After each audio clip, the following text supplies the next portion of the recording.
The third आई की learning lab प्रस्तुत करती है फ से फील्ड, श से शिक्षा, जहां सुनेंगे हमारे डिजिटल एजुकेटर्स द्वारा लिखे उनके शिक्षा के अनुभव उन्हीं की आवाज में। न देख आँखों से न बूझ इस दिल से, ये कहानी तो बने ये बड़ी मुश्किल से। न देख आँखों से न बूझ इस दिल से, ये कहानी तो बने ये बड़ी मुश्किल से। मेरा नाम राजकुमारी उत्तर प्रदेश में ललितपुर जिले के कुरौरा गांव की रहने वाली हूँ। और मेरा नाम राजकुमारी प्रजापति है। मैं उत्तर प्रदेश के ललितपुर जिले के सतपुर गांव की रहने वाली हूँ। हम लोग ललितपुर जिले में वंचित समुदाय की महिलाओं किशोरियों के साथ शिक्षा साक्षरता को जोड़ते हुए उनके हक अधिकारों में काम करती हैं। ये कहानी हम 3 लोगों ने मिलकर लिखी है, जिनके नाम हैं छोटी राजकुमारी, बड़ी राजकुमारी, आरती। अब हम 2 छोटी बहुएं आपको सुनाना शुरू करते हैं हमारी कहानी, जिसका नाम है छोटी बहू। सुबह के 4 बजते ही चिड़ियों मुर्गों की आवाज़ सुनकर मेरी नींद अचानक से खुली। बाहर देखा तो अंधेरा था और सभी के दरवाजे बंद थे। आंगन में चारपाई पर कुछ लोग सो रहे थे। इन सबको देखकर लगा अभी तो सुबह होने में थोड़ा समय है। मैं बाहर झाड़ू लगाने के लिए निकली, तभी एक बड़ा सा झुंड निकला, जिसमें 2-4 महिलाएं और पुरुष थे, जो ढोलक मंजीरे के साथ एक ताल में रामधुन को गाते हुए गांव की परिक्रमा लगाते हुए मंदिर की ओर जा रहे थे।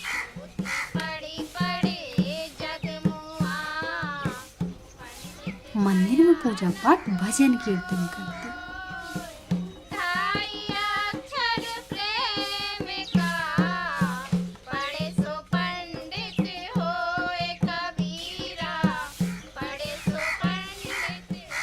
मैं झाड़ू को छोड़कर उन्हें ध्यान से देखने लगी।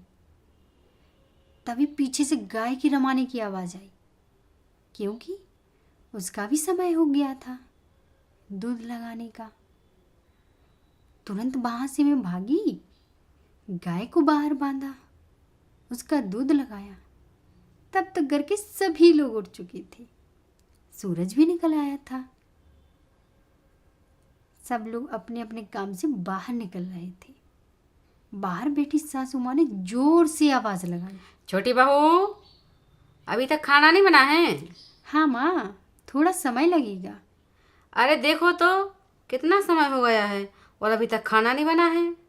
मैं मन ही मन सोचती, 4 बजे से उठकर कितना सारा काम करती हूँ, फिर भी पता नहीं किसी न किसी बात पर कुछ न कुछ सुनाती रहती हैं। इससे अच्छा तो मैं शादी के पहले अपने मायके में ही ठीक थी।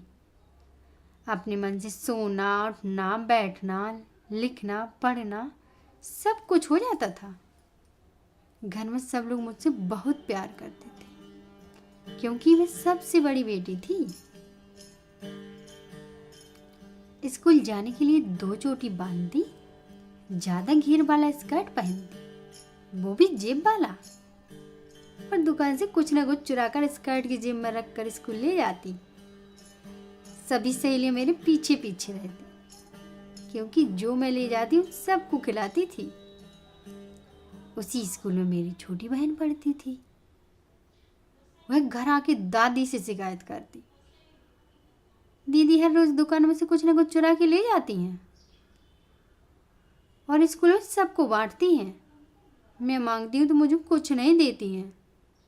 दादी मुझे गुस्से में डांटती तो मैं भागकर छिप जाती। मेरा मन कभी घर के कामों में नहीं लगता था। खेल खेल में अपनी सहेलियों से काम करवा लेती थी। आंगन में खूब बड़ा महुआ का पेड़ था, जिस पर हमेशा सहेलियों के साथ झूला झूला करती थी। दादी कभी कभी गुस्से में आकर झूले की रस्सी निकाल कर छिपा देती। उस समय खेल के अलावा कुछ नहीं आता था, पर अब क्या, यहाँ तो सारी जिम्मेदारियां मुझे ही दे दी गई हैं, क्योंकि मैं छोटी बहू हूँ। सब काम पूछ पूछ कर करना पड़ता है। खाना खाने की तो बात अलग है। अगर खाना बनाना है तो वो भी पूछ कर बनाना पड़ता है कि आज खाने में क्या बनेगा। सबके खाना खाने के बाद ही खाना खा पाती हूँ। बाहर से आवाज आती है, छोटी बहू, एक गिलास पानी लाओ। यह शब्द सुनते ही मुझे गुस्सा आ गया। एक पानी का गिलास खुद से लेकर नहीं पी सकती? 2 मिनट के लिए मैं सुकून से नहीं बैठ सकती हूँ। छोटी बहू, आजकल तेरे पास टाइम नहीं है। जब से तू ऑफिस जाने लगी है ना, घर के काम में तो बिल्कुल मन ही नहीं लगता है। उठाया बैग और चल दिए अपना। सुन जरा, सारा काम करके ही जाना, और हाँ, बाहर कायदे में ही रहना। सुबह के 10 बज रहे थे। जैसे ही मैंने ऑफिस में कदम रखा, मुझे देखते ही मोहिनी बोली, अरे सुंदरी, तुम आ गई हो। अपना नाम सुनते ही मेरा मन खुशी से खिल गया। यहाँ सब लोग बड़े प्यार से मेरा नाम लेकर बुलाते हैं। काम के दौरान समुदाय में जाती, महिलाओं के साथ बैठकर महिला अधिकारों की बातचीत करती। मेरा इसी बीच उनसे अच्छा रिश्ता बन गया। कभी कभी तो बातों में ऐसे मस्त हो जाती, समय का कुछ पता ही नहीं चलता। सबको देखकर मैं अपने बारे में सोचने लगती। अगर मैं उस दिन बाहर नहीं निकली होती तो आज इन्हीं की तरह 4 दीवारी में बंद होकर रह जाती। गांव के अंदर जाते ही एक बड़ी सी पुलिया है। उसी पर सुबह शाम लोग बैठे रहते हैं। जब मैं वहां से गुजरती हूँ तो सब लोग मुझे बड़ी हैरानी से देखते हैं। ये दलित की बहू है, पता नहीं कहाँ जाती है, क्या काम करती है।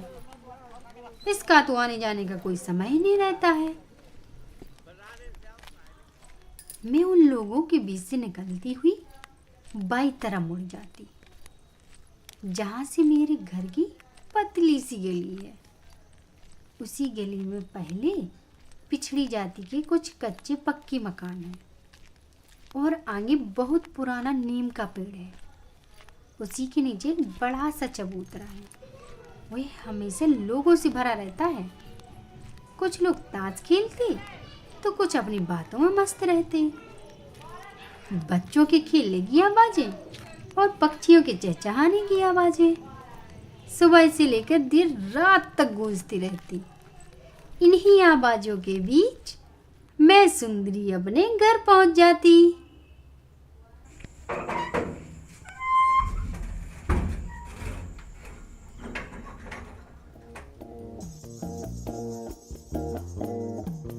अगले हफ्ते निरंतर रेडियो पर आप सुनेंगे व से फील्ड श से शिक्षा का आखिरी एपिसोड।